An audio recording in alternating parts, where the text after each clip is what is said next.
Good morning. This is Rich Vernadoe here with the Rich Vernadoe Show, Rich Live. And this morning I am going to be talking about ways for small independent bookstore owners, the business improvement ideas. These are ideas that you can do to improve your bookstore. And there's a shout out here to the members of the group Old Bookstore on Facebook. That's a group that I belong to, and this video is specifically for you guys. Someone suggested one time building up a circular area with shelves inside it for your desk area with your raised seat behind it. That way you're at eye level or above eye level with all customers. Some of you guys are already doing this. Take only books suitable for shelving. You know, if the book's not in good condition, just reject it and don't accept it. Go all the way up to, if your ceiling's high enough, go all the way up to 6 foot on your shelves. Have 6 foot tall shelves. Get rid of dead books in stages. You know, this can be done through grab bags that you create.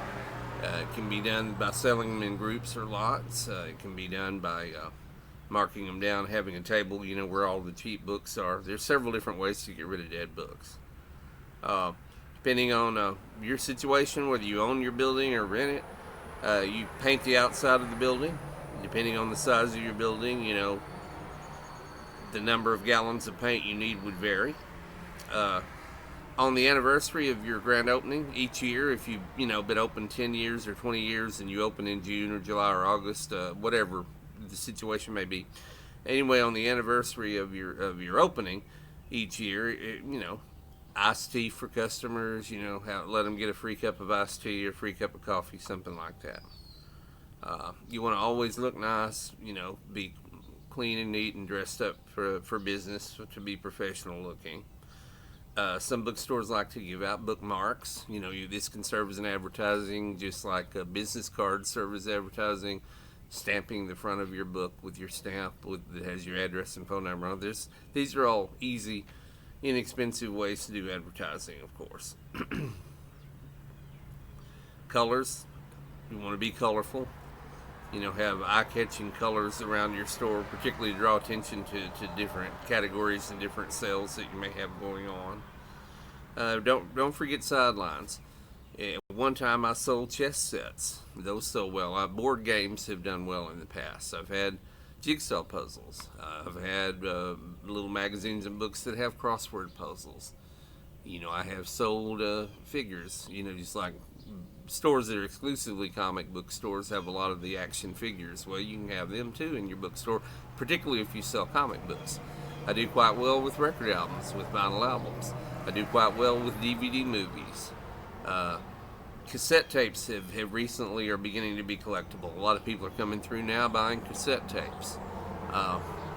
There's no end to the different sidelines you can have in your store depending on your clientele and how you promote them. And remember the old saying, you make your money when you buy. So all the merchandise that you sell, the bottom line is if you're getting it at a reasonable price, if you're getting it cheap enough, if you have a source for it so that when it sells you can replace it.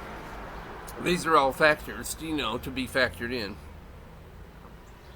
And of course, selling goods on consignment. Maybe somebody has some expensive items. I do this for an artist friend of mine. He'll bring artwork into my store and I will sell it on commission for him. Sometimes it's a sculpture, sometimes it's a painting, different things. But there's all sorts of things you can sell on consignment for other people. And your commission might be 25% depending on the deal that you work out with these individuals. But it's costing you nothing up front to put this item on consignment in your bookstore. So this is Rich Vernadoe, and I'm in Paris, Texas, my bookstore, DVD movies and books half price, 2874 Bonham Street. Also known historically for the past 35-40 years as the Book Center. And I want to tell all you guys out there in the Old Bookstore group, good luck with your bookstore. I hope wish you continued success. So maybe some of the ideas I discussed today will be helpful to you. This has been Rich Vernadoe with the Rich Vernadoe Show. Thank you.